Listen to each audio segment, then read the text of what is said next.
Это новости, и мы продолжаем выпуск. Соприкосновение душами. В Политической общественной библиотеке Союза журналистов Тувы прошла встреча поэта-журналиста Лидии Иргид со студентами Кызылского колледжа искусств. Ее приурочили ко Всемирному дню библиотек, который отмечается 27 мая.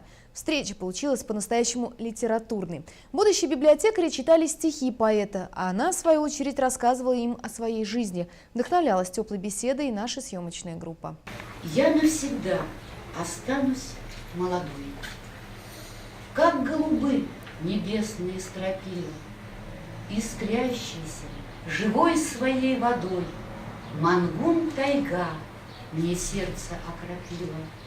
Эти строки стихотворения Лидии Иргид как нельзя лучше говорят об авторе. Ее родная Мангун тайга навсегда оставила отпечаток в сердце. Ей она посвятила не одно свое произведение. Суровый климат закалил Лидию с детства. Именно поэтому девочка с Чебанской стоянки своим упорством и трудом смогла получить 2 высших образования, написать не одну книгу, стать членом Союза журналистов Тувы и Союза писателей России. В последнее она была принята после написания стихотворения о доярке.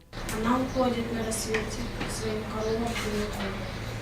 Она радушно повстречает того, кто пыль топтал дорогу, и угостит молочным чаем, подаст и масло, и творог.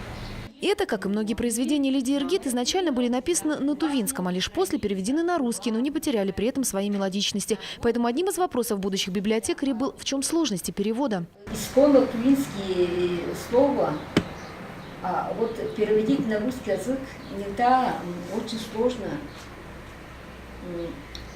И поэтому надо искать, чтобы это скотские слова, синонимы, анонимы надо искать.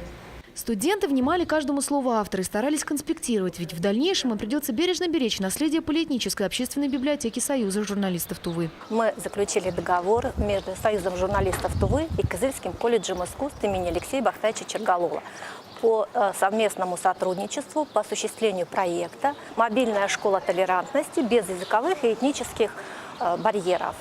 Такой проект единичный в России, пока никого нет, мы первые и надеемся, что у нас все получится. По такому случаю главная героиня встречи Лидия Иргид тоже пришла не с пустыми руками. В канун Дня библиотек она принесла 2 подарка. Конечно же, это были ее книги. Книга лучшее, что знает человек. В них кладезь мыслей, знаний и добра. Компьютер не заменит книгу никогда.